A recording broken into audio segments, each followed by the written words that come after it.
And get started here. I'm sure more folks will keep funneling in, I'm sure, as we go along. But welcome everyone to CAF's webinar. We're excited to spend this time with you all, and we're going to be learning some promising practices from Hen Harvest Farm, who will be speaking for the majority of the time here after I get through some introductory slides. But we're going to learn from her on best practices for reaching her customers and selling online. So excited to dig into that. All right, just to kind of ground us in what the next hour is all about, wanted to put up these learning objectives. This is part of a series that we've been hosting at CAF, where we host 3 webinars every year on e-commerce success for value-added producers. So there's been a lot of great farmers that we've highlighted, and all of these, or most, I shouldn't say all of them, most of those webinars have been posted to our YouTube channel, which I'll show later on as well to give chance of folks to see where that is housed. But just wanted to highlight this is one of many. So we're excited to learn from our farm today. We're going to be learning about how they've developed their business to include value-added products, direct to consumer, and how to navigate online sales. And all the farms have talked to these points.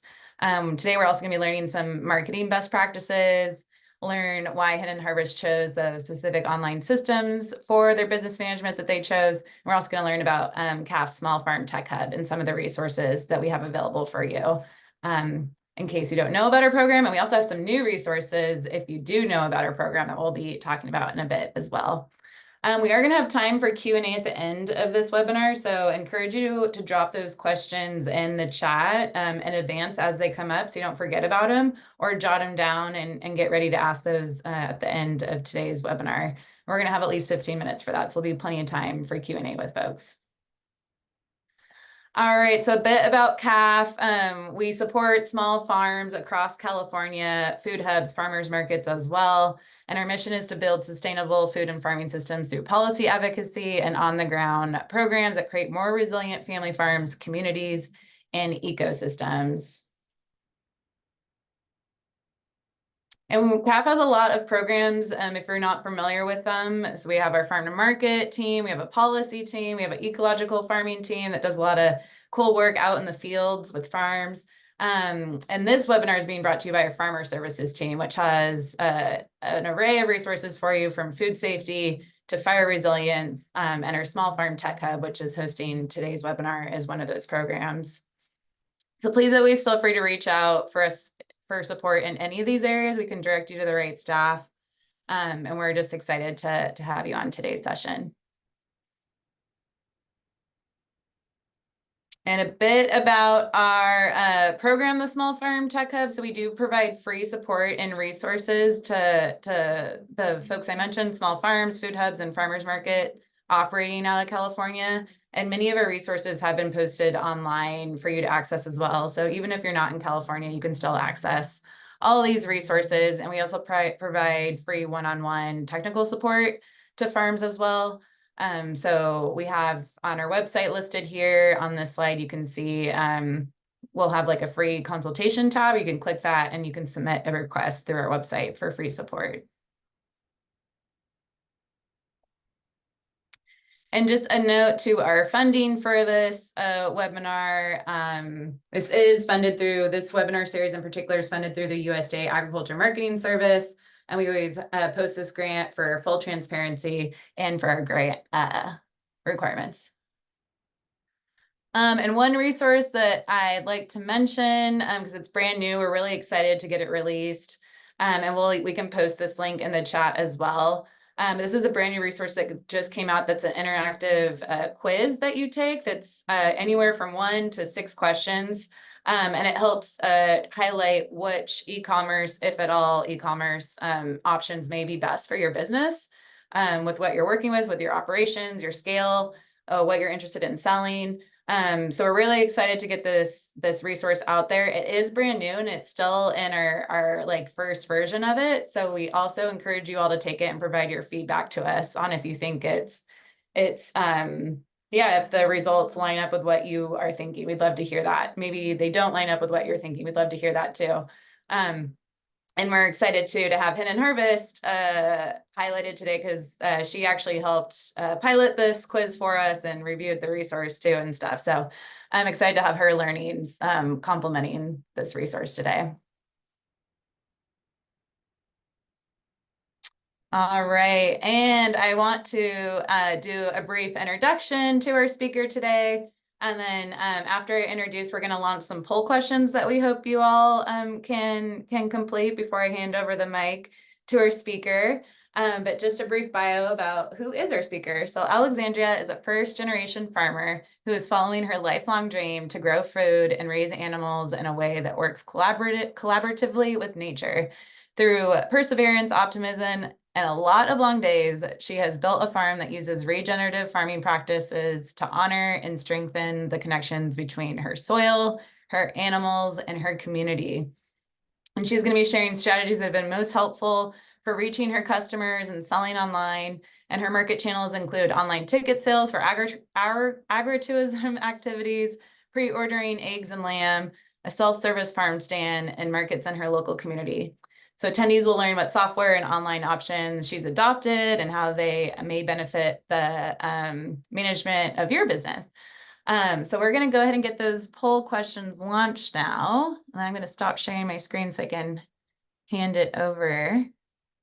You should see a poll that has popped up on your screen. If you could please complete that, we'll just give a couple seconds for folks to fill that out.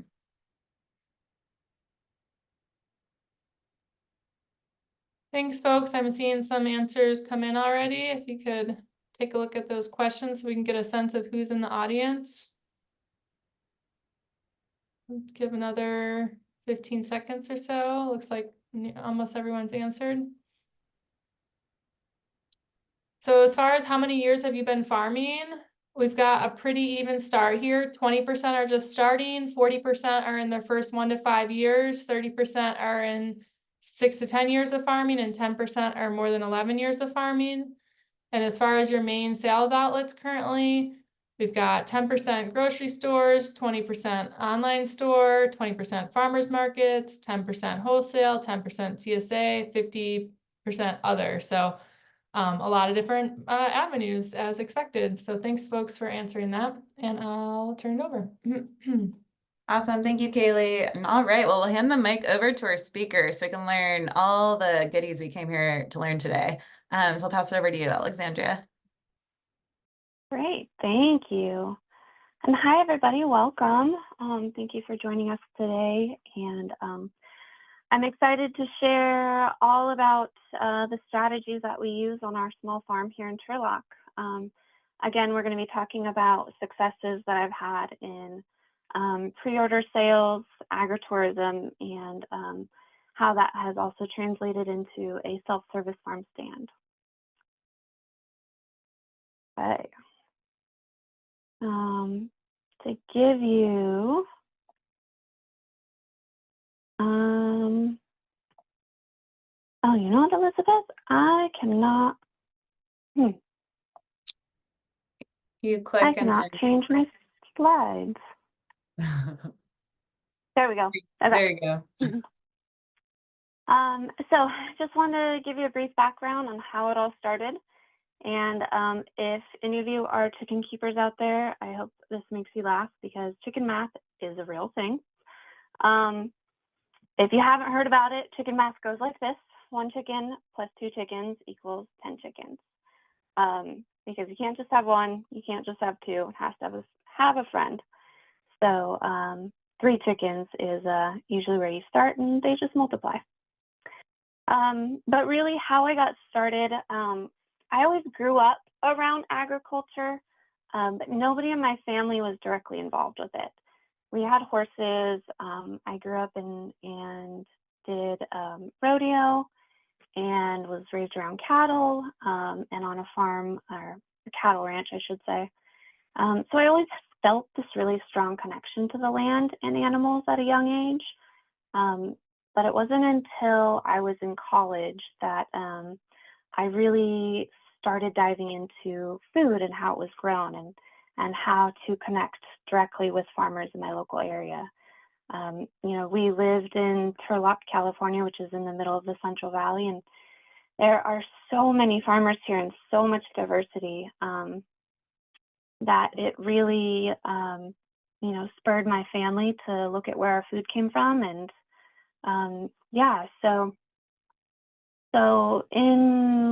after college, funny enough, I actually studied marketing in college and had a business degree. I feel like every new farmer comes from this really unique background. And so my business degree actually led me to corporate marketing. And honestly, I felt like my soul was just dying in a 20-story building in LA. And I just missed that connection to the land. So I moved back to the Valley, and my parents at the time owned this piece of property that we're on now. And so it's 6.5 acres. And my mom told me that if I had a good business plan, I could do whatever I wanted with the pastures, because they were just being leased out to cattle at the time and horses. So that really spurred me to get educated, to look for resources. And funny enough, one of them was this calf beginning farmer intensive course. So I joke with Evan every time I see him, who works for CAF, Evan Wig, that really my whole farm started because of him and how he inspired me. It was this really kind of random course in Berkeley, and me living in Turlock, it's like an hour and a half away. But I was so inspired by the course that on the way home, I stopped at a gas station in Berkeley called Biofuel Oasis, and they happen to have chicks. So me being the avid student that I am, I bought 3 chicks, put them in a box, and drove home. And at the time, my family, my husband and I lived in a rental house in town. And as you can see, this is my backyard. That was my very first coop, and those were my very first chickens, Coco and Ginger. And I still actually have them to this day.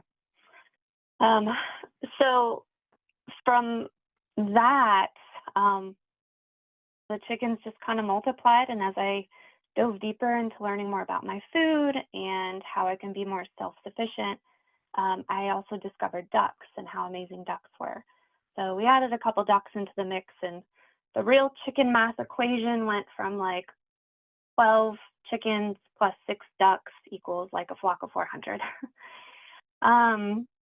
So it really, really helps to be flexible within that transition, and to be persistent. And I added this quote here that I love. Luck is when preparation meets opportunity. And that's really kind of how it happened. Like I said, I sought out resources, and I had the passion and I had the drive, and the right opportunity came up. There was a farmer who had this pastured poultry operation who was moving to Texas and looking for somebody to sell it. And so in 2020, I literally had just enough money saved up, and my husband and I took the big leap and bought pretty much everything from that farmer except for his name. And we went from, like I said, the 16 chickens and 6 ducks or 12 chickens, I can't remember at this point, to 400 chickens in a day. So that's really how we got started. And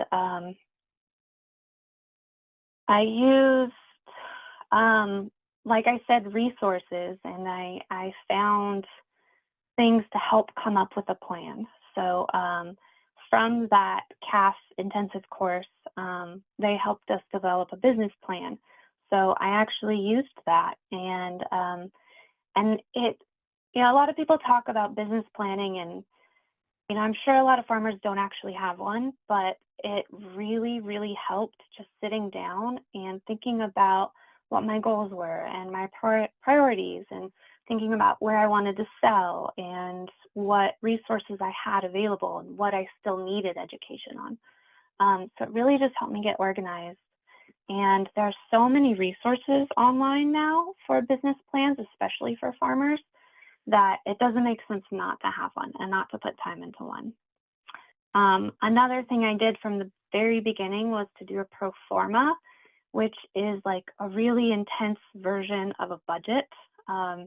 It's where you literally map out like month by month what your expenses are, what you anticipate your sales to be, and then think about that over a year, then over the course of, I think 2 and 3 years or 2 and 5 years.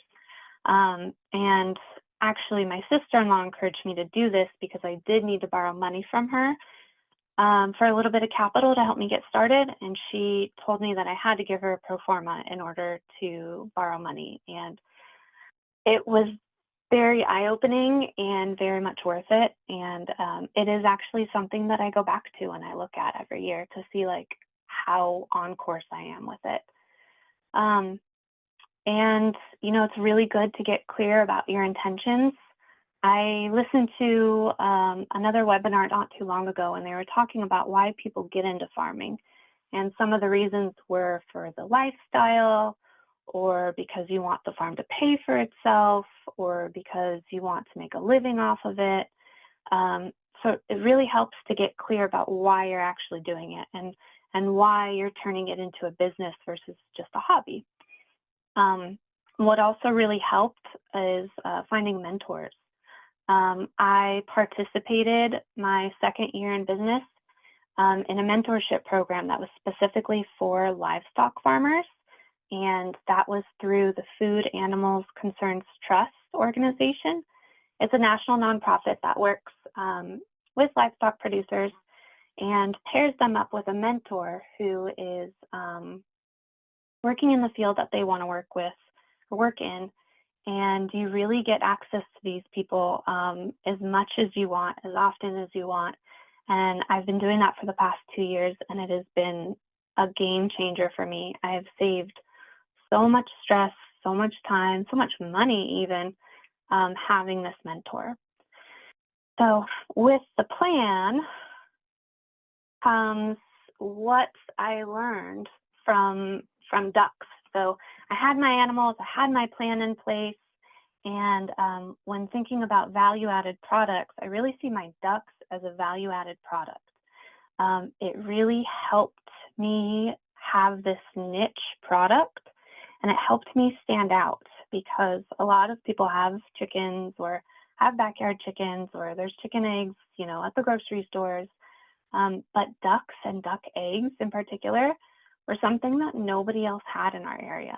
And I saw the value in that. And because nobody else had them in the area, I was able to charge more for them and essentially make up my own price, which has really, really helped. And that's honestly, having the ducks is where I had the demand in order to switch to online sales or provide online sales for my customers.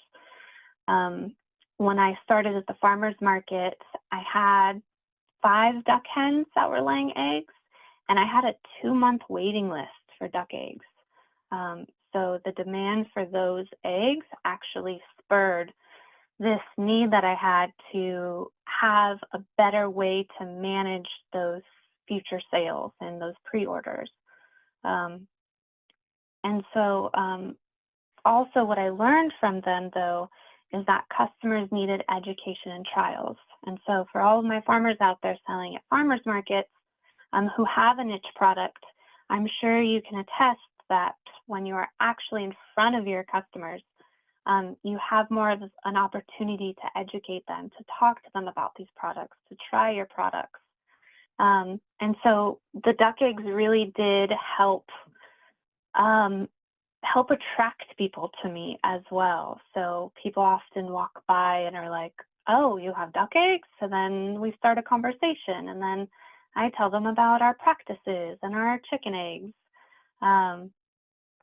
And so the ducks really helped me along. And I do also want to say that some people talk about diversify on your farm and in your operation. But with each new livestock or type of livestock that you add, it like quadruples and makes way more difficult your learning curve. But ducks were similar enough that I could incorporate them and not be completely overwhelmed with how to take care of them. So I would definitely say they were instrumental in pivoting my sales to online and then also helping to grow my farm as it is. And so I had my animals, and at the time I started off with these 400 hens. I was rotationally grazing them. I had the 6 ducks, and then I increased my flock to 50 ducks. So I really needed to figure out how much these eggs were costing me to produce. And so I started with a cost of goods sold form to fill out to determine the actual unit cost. I have listened to a lot of webinars and podcasts about pricing, and people usually advise don't price your products based on what everybody else is pricing them on. You need to price them based on what the true cost is of your product. And so it helped me to get really clear on literally what is the cost of one egg. And there's a lot of great resources on there to help with that too. But also keeping daily records helped forecast supply. They helped me determine, like, you know, how many eggs am I going to have at the end of the week to offer to the farmer's market or to a grocery store or to a restaurant. And so putting those two together, forecasting the supply and our cost of goods sold, it helped me determine the appropriate sales outlets, whether that was direct versus retail. And again, going back to the value of the pro forma, that also helped me too, because looking at all my expenses, I needed to know how much money I had to make in order to cover the expenses and actually pay myself a living wage. So we essentially determined that at least half of all of my eggs produced needed to be direct to consumer sales. And then the other retail sales, we wanted to diversify those to get us through the year, because our farmer's market was not year round at the time. So I needed a sales outlet that would support me during the off season. So that's like, you know, the numbers behind the sales, which helped us determine where to sell our products.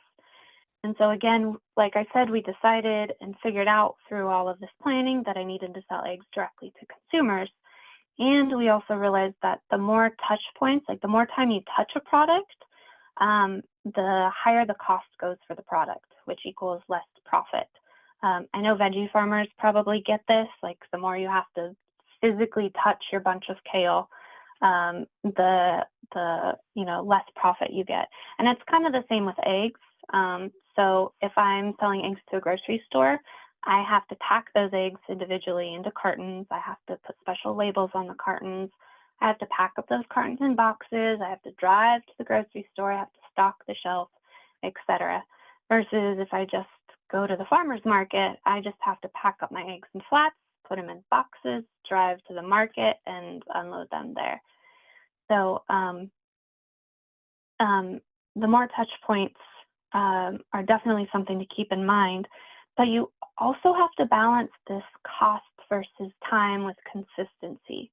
So we learned that selling to the farmer's market is great, but at the same time, it is a full day of sitting there and pretty much takes up my entire day. And when I get home, I don't do much else. So versus like selling to a restaurant or a grocery store, maybe the sales are a little bit easier to just go deliver to a restaurant, but your profit margin is less. So we really had to figure out what the balance was between that. And for us, it equaled one farmer's market where 50% of our eggs go roughly, and one grocery store and one restaurant. And both of those were pretty hand selected and strategic to the growth of our business. And they also aligned with our values of our business.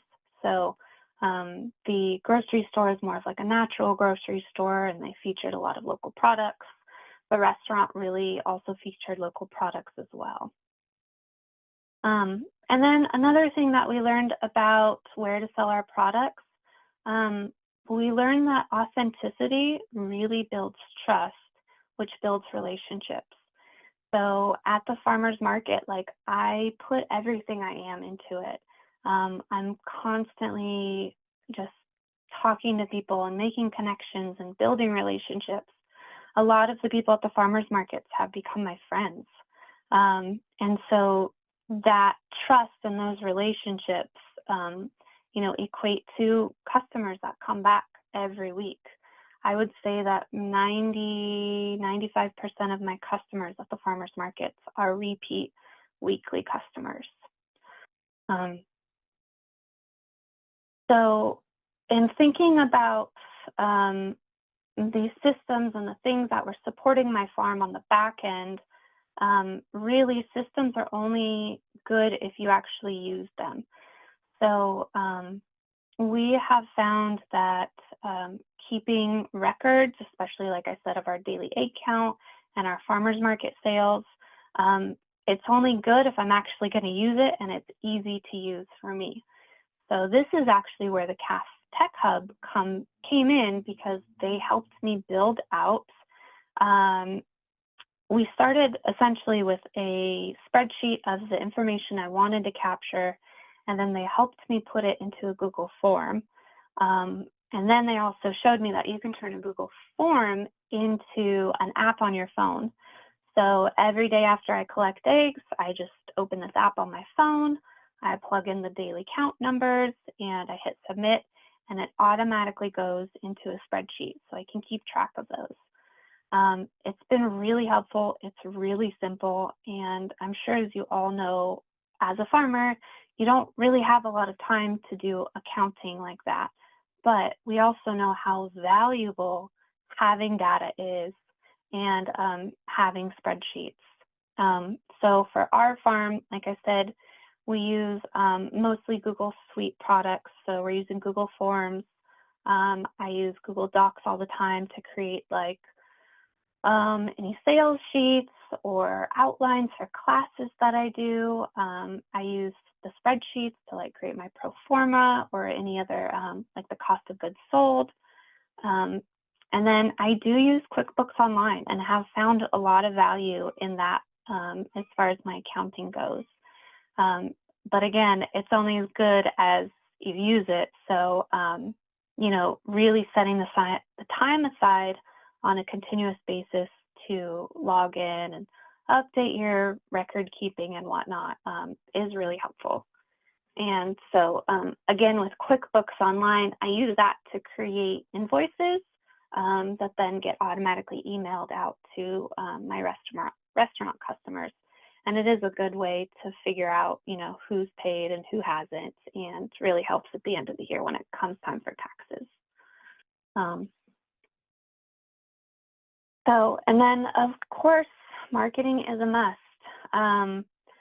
So here's some of the things that I use and that I've found to be successful for our farm. Again, as a farmer, we all know that you're super busy, but if everybody had money enough to just focus on growing and then paying somebody else to do all the marketing, that would be an ideal world. But it's not. So as a farmer, you have to be able to market your products as well. A good way to do that, especially with our digital age, is to have a website. And a little background here on the website stuff. So I do use WordPress, and I use specific plugins such as WooCommerce and Square. And I have another separate plugin that helps with the delivery and pickup aspect on my website when customers order eggs. WordPress is not for everybody, and I do have a background in WordPress design and website design. So there are probably easier options. I have not used them, but I know a lot of people use Squarespace. There's other platforms like Barn to Door, which I know are a little bit more pricey, but can give you a lot more flexibility if you have multiple products. But for me, I was the most comfortable with WordPress and was able to find a bunch of free plugins with a little bit of research. So we use that. And then MailChimp, another free resource. to do our newsletters. I try really hard to send out a newsletter at least every month. That does not typically happen, I'll be completely honest. But the interesting thing is that every time I do send a newsletter out, I have customers at the farmers market that get so excited and they tell me, oh, we read your newsletter. It was so cool to hear about such and such. And so I do try to put things in my newsletter that I don't put anywhere else. So especially like photos, or I always share a recipe that contains eggs. I don't share those kinds of things on any other social media platform. I reserve it all for my newsletter. And then the people on the newsletter also get first notice of any like lamb meat sales that we have, or any discounts or events or things like that going on. And so I really would, especially for all of you farmers at the farmers market, I would definitely have a clipboard out there with a newsletter sign up form, because it's just such an easy way to capture information, and it's like, why wouldn't you do it? I have, I think, over 200 people on my newsletter list, and I've barely had to lift a finger. I literally just print out the form and leave it on my table, and people sign up for it. And then social media. So we found a lot of success on Instagram and on Facebook. I have it set up so that way everything I post on Instagram automatically goes to Facebook. In the future, when I have a little bit more time, I would like to ideally have different types of content going on different types of accounts. And I know it's best practice to have like a content calendar set up so you can have everything in advance set up and scheduled to go out. That would probably be the easiest way, and just spend like one day a week filling out all your content, coming up with ideas. But right now, I do really enjoy posting to Instagram and stories, and I try to share a lot of local resources as well with my followers. And I actually do a lot of communication on Instagram with my customers, and I do have customers that order weekly through Instagram, which is great, but also a challenge to keep track of those sales. Anyways, but speaking of sales, we do use Square for payments and Venmo. And what's nice about that is the Square is, automatically plugged into my website and my inventory on my website. And then the app is like really easy to use on my phone. And I can accept payments right from my phone. I don't actually have to have the Square reader. I've been able to send invoices to customers using Square via text message, especially for like my lambs. So that was really nice to be integrated and really easy, made things easy. And really what it comes down to as far as your sales is making it as easy as possible and solving customers' needs. So one of the ways that we found this to work well for us is through our subscription during the winter.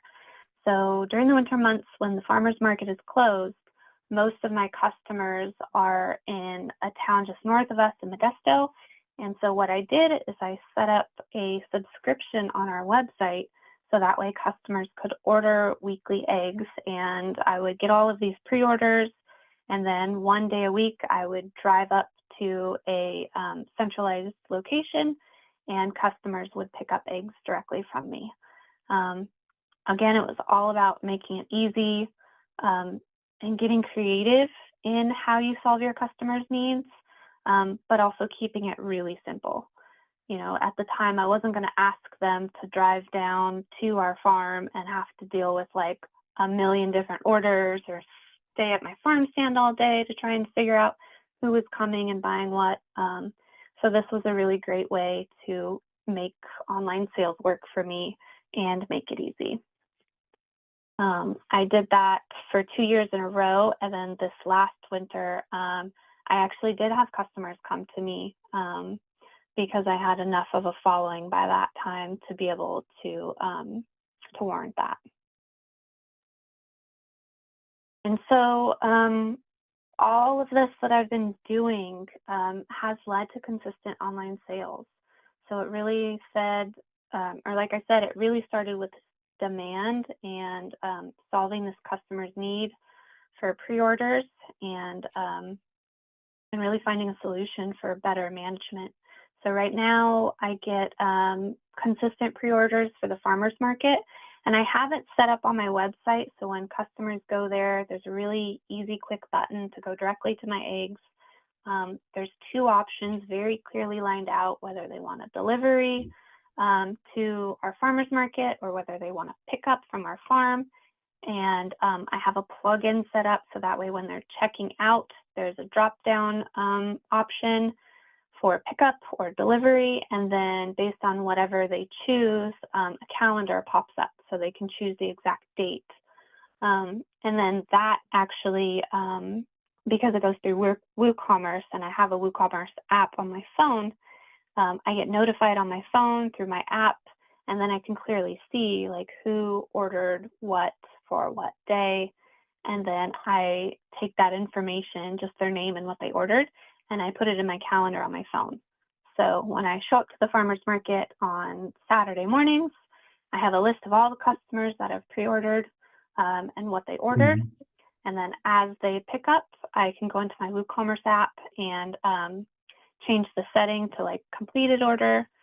And then again, for the on-farm sales on Sundays, I do the same thing. I just open up my phone and my calendar and see who ordered.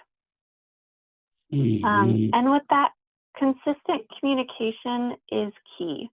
So you don't want to be changing things around too much. You don't want to be changing times around. And so, you know, over communicate with your customers about different options. And I found too that you have to remind customers. So every so often I will talk again about my farm stand and it's open, and, you know, come directly to the farm, see the animals, etc. And speaking of the farm stand, so using e-commerce, I was able to have this better integrated farm stand where at first people would just show up and I didn't know where they went or where they were coming from. I always kind of had to be on the lookout for who was pulling into our driveway. I have a separate farm driveway, and I used to actually just put eggs out on a shelf that I had, but with the sun and the heat here in the valley, we decided to clear out a greenhouse, which is actually a converted dog kennel. And so that's our farm stand. And so we have the eggs inside there on a stand.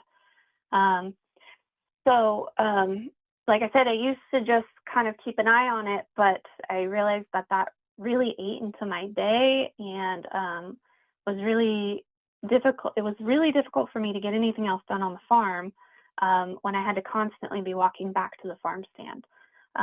So by including these online sales and encouraging people to pre-order, then it became you pre-order and you can pick up at your convenience between 9 a.m. and 12 p.m. on Sundays, and I don't have to be there. I can focus on other tasks and other things I need to get done on Sundays. So I write customers' names on their cartons, or I have a little sign specifically for them. Anytime I do get a new customer, I will send them a text with just a like, hey, don't forget, you have your order ready. Here's the address. Here's how to find them. Call me if you need anything. And that usually gets a really good response, and people appreciate that.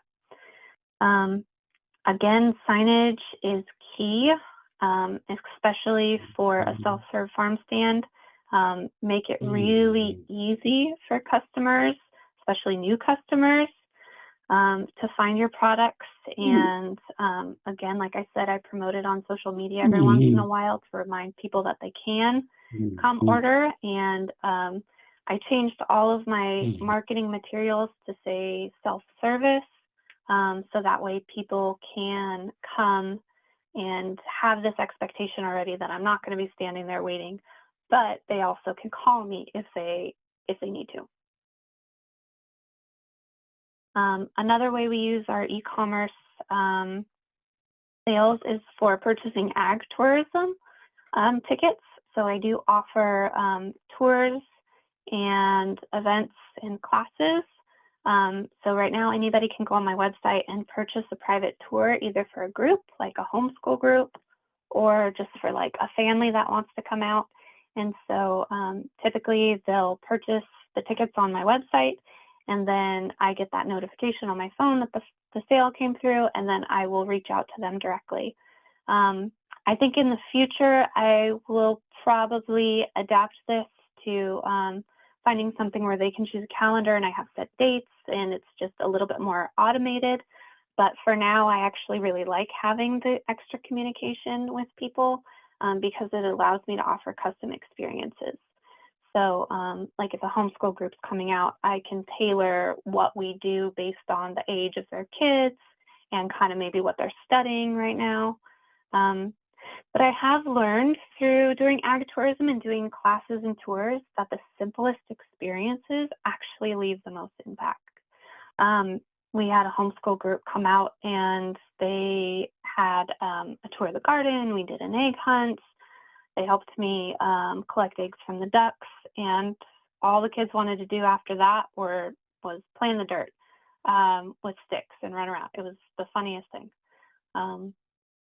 But, you know, having all of that information and setting those clear expectations on your website is a great start to having a successful ag tourism strategy. And so from what I've learned so far, I just wanted to throw out some advice for small farmers.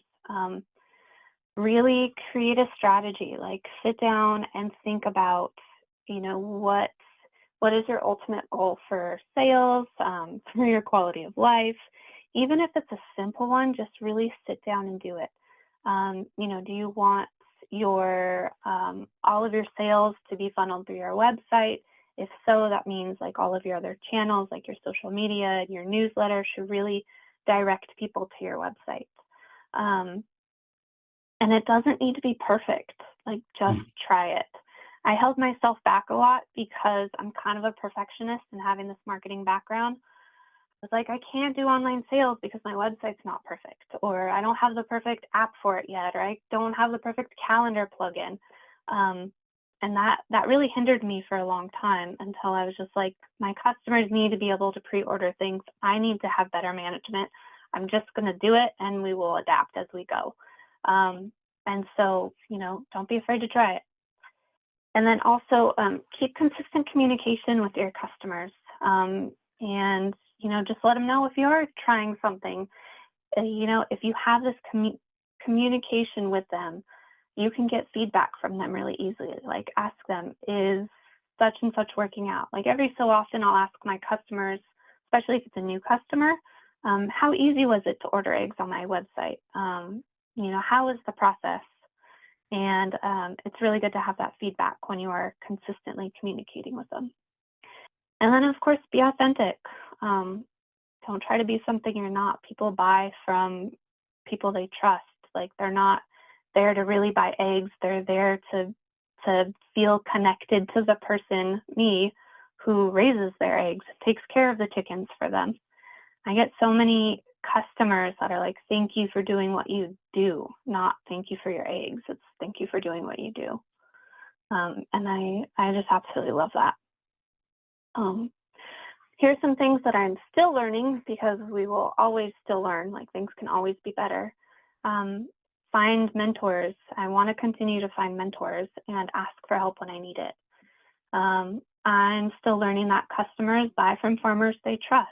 And if they trust me enough to continuously buy eggs from me, then they'll trust me enough to buy lamb meat from me. Then they'll trust me enough to buy X, Y, and Z from me. And then also, you know, tell your story. Don't be scared to share what goes on in your life and what goes on in your farm. but also keep in mind the benefits to your customers. So don't just talk about like pasture raised eggs and why we do what we do, but think about the benefits to your customers. You are solving a problem for them, and that is them looking for a nutrient-dense food that they can find locally. So yeah, there's lots that I'm still learning, and I just wanted to throw out some of my favorite resources that I am still learning from and still check on a regular basis. So one is the Calf Tech Hub. They've been amazing. The other is the Food Animals Concerns Trust. They do have that mentorship program I was mentioning. Plus, they have a ton of webinars themselves on their YouTube page for all kinds of things, from pricing to rotational grazing to sales to marketing. And then UCANR, which is the University of Cooperative Extension's Agricultural and Natural Resources. They have this California agritourism site that has so many resources for agritourism, from business plans to assessing your operation, to looking at like safety and signage. And then I've also found a lot of resources through the California Association of Resource Conservation Districts and through my local resource conservation district. So they've really helped guide me in like our pasture rotations and our soil health management, things like that. And then NCAT, which is the National Center for Appropriate Technology. They have their ATRA website that has a ton of information about all kinds of different things as well. And of course, if you have any other further questions or want to reach out, there's my contact information, and we're going to go ahead and open it up for Q&A. Fantastic. Thank you. All your photos were so beautiful too, the baby ducks. I think I might have to go buy some. Just thank you for sharing all that information. I know we have a question in the chat already, and I encourage people to keep putting those in. And I have a Q&A slide, but I'll probably just leave that off so we can look at folks' faces since we're in the meeting format. But are we going to be able to share? I will do a follow-up email to all the attendees and folks who registered. I'm curious, Alexandria, if we'll be able to maybe add copies of like the templates that you referenced that have really been helpful for you. And I jotted down the cost of goods sold form or resource that you liked, the pro forma form, maybe also a business plan, and then maybe even a copy of the Google form that we helped you create. So if folks want to copy that to their own task management and inventory accounting, I think that would be awesome. Yeah, of course. I would be happy to provide all that. Cool. So we'll plan to follow up that via email. All right, it looks like we got one question in the chat that came in earlier.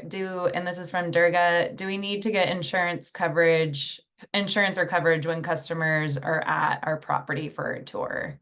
Or can you talk more about what you've done for liability and different things? Yeah, so we do have a general liability policy, insurance policy, and you have to have one to sell at a farmer's market as well. So we primarily got it through that or for that, but yeah, insurance is definitely something you're gonna wanna have on a working farm.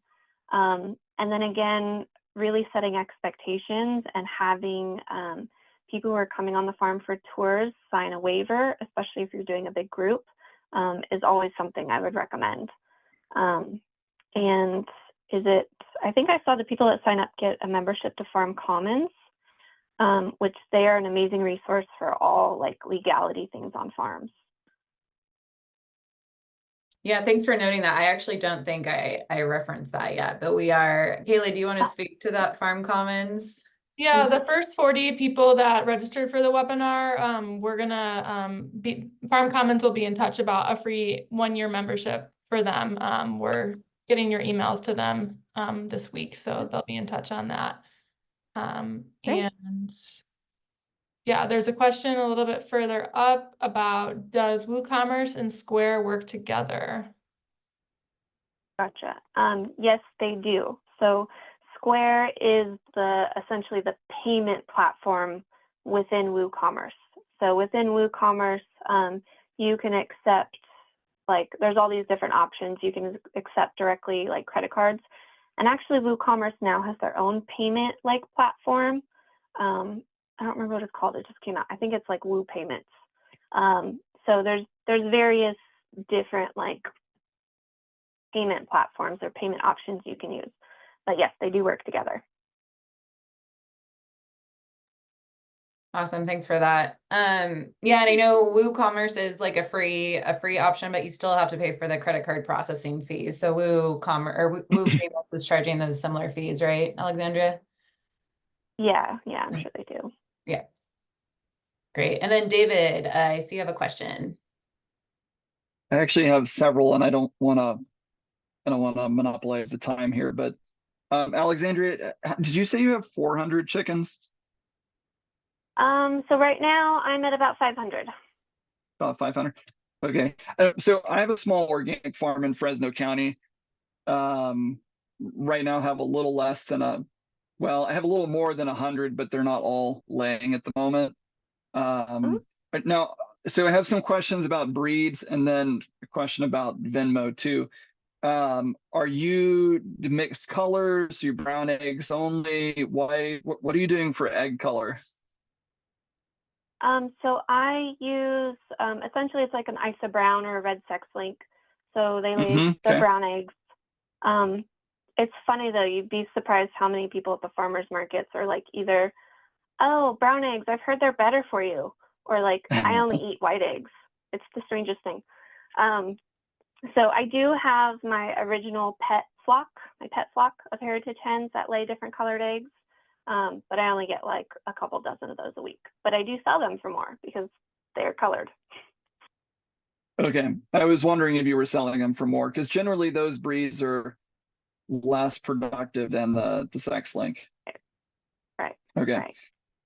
So our farm's certified organic, and one of the things that's really important is record keeping for our annual audit. And record keeping is important anyway for myself, but we've recently gotten to the point where we want to start selling to the public. All of my eggs so far we've been selling to a single restaurant in town, but we've been trying to expand the flock, and we're pretty close to the point where we can sell to the public. So I have not looked into this a lot yet, but which payment? So I know Venmo is really popular. Does it sync well with QuickBooks so that you have a good record of everything that you're selling, or does it have its own separate sales records that you'd have to, like, we would have to print independently so we could show what we've sold? Yeah, it has its own separate statements. So you can get monthly statements. And it's all by dollar amount. It doesn't capture quantity. Oh. So what I do is through my Venmo sales, I transfer those, like any on-farm sales that I have from Venmo, I transfer them to my bank account. And then when I go into QuickBooks to do my accounting, I match up that transfer amount to my online sales or on-farm sales category. Okay, so the last part. I do have it. So I'm pretty familiar with QuickBooks, but everything for me is the same. So all of my customers are restaurants or grocery stores, and we sell produce too. So all of my records are from that line of thought. So having QuickBooks set up in a way, I understand what you're saying you're doing when you make the money transfer. That makes sense, but how to set that up in QuickBooks, I'm not quite sure how you did that. So you need a separate income category. So like I have 3 income categories. I have my farmers market sales. I have sales of product income, which all of my invoices to my restaurants and grocery stores go through. And then my third one, my third category is on-farm sales. So I can see at the end of the year how much money I made from the farmers market sales versus the retail customers versus on-farm. That makes sense. Okay. Thank you. I appreciate it. Yeah, of course. Oh, great presentation. It was really helpful. Thanks. And I see some more resources from NCAT being put in the chat too. especially around pastured poultry, farmer to farmer information exchange. So David, that might be a helpful resource for you as well. Yeah, NCAT has been amazing for that. Yeah. Any other questions? We just need like 1 or 2 minutes to close things up. So I saw a couple people come off video in case they want to ask a question, or on video, I mean. I have a question. So I was like listening to you talking about like you're a perfectionist and it held you back. Sorry, my little one's playing with the toy if it's kind of loud. But it's kind of holding me back too. And I keep thinking like, especially with my egg cells, that sometimes your chickens are laying, sometimes they aren't. And so I've been really hesitant about going into like a farmer's market setting because I'm worried that I'll have a slow week and then I won't have enough. How did you handle that? Because we grow everything, so it's never 100% like guaranteed that you're gonna have what the demand is. And so I've been trying to do stuff from the house by cells, but then I end up actually like throwing away eggs sometimes because I have too many, and so I'm like in a weird place. Yeah, eggs, your demand will never equal your supply, and if it does, it's a miracle. So like literally right now, I don't have enough eggs to sell at the farmer's market for what the demand is. But my customers know that. I do a really good job of educating them. And every time they're like, oh man, you're sold out again, I explain, yes, it's because during the winter, hens lay less eggs. We don't use artificial lighting. This is why. And so it's really about educating, and then they come to understand. And so, if you can't do that in front of customers at a farmer's market, do it on your social media, do it on your website. Eggs are seasonal. People don't understand that. So I totally feel you on that one, because yeah, some weeks I don't have enough, and some summers when all my pullets came into lay, I had too many, and I had to donate some to schools and like price them really low just to move them. It's, yeah, I'm not gonna lie, it's a constant struggle. Yeah, thanks for that question. And then I'll squeeze in one more before we close out. But what do you use for predator protection for making your farm resilient to that? I don't think there's a way to make it proof, as this person's asking, but do you want to share about that? Yeah, so we use electrified poultry netting from Premier One. And so we rotationally graze all of our animals within this netting. So right now the chickens are actually in a 20,000 square foot space. So we have 600-foot fencings surrounding the chickens, and we keep that electrified at all times. I also live on the farm in an Airstream. Oh, some of you were like, what is that thing she's in? So we have two dogs that help me on the farm. They're border collies, so they also act as protection. We have had a livestock guardian dog in the past, but our place was just a little too small, and we had a lot of tours and visitors and stuff, and he was getting really protective over his space. So we found him a better home. Yeah. Thanks for that. And we have a guardian goose too. Yes. And I know we're at time, but I think this question is related and also important. But have you had any issues with theft, especially with your self-serve pickup farm stand? No. We have our farm stand. We have a really small farm driveway, and we have our farm stand set at the back of the driveway. So unless you knew pretty much, or had pre-ordered, or had been here before, you really can't see it from the road. So we have not. And I do have a cash box out there in case people pay cash, but most people don't. Most people at this point pre-order or Venmo. Right. Okay, great. And that's design's important with that. All right, well, thank you. I know we're at time, so just want to wrap up with just a few reminders for folks here on the slide that you see. So as Alexandria mentioned, the Tech Hub does provide free support to farms in California. And we have a ton of resources that have been posted on our website as well. So please take a look at that, including our new e-commerce quiz that we have available to you to take. And this is just a little snapshot of our YouTube channel. I want to make sure folks know that you can go here and watch all our previous webinars that have featured a lot of other farmers sharing their best practices as well. So thank you everyone for attending. We are going to post this recording online and also send it as a follow-up to attendees along with some of those templates that Alexandria referenced for what's been helpful for her. So yeah, so we just appreciate you. Please subscribe to a past mailing list if you're not already on there. We also have a separate technology newsletter that we send out. So if you're not subscribed to that special alert, please make sure to check Small Farm Tech and you'll get on our listserv that way. So yeah, thank you for attending. Please feel free to reach out at any point via email to our program. And thank you, Alexandria, for sharing your wealth of information. Really appreciate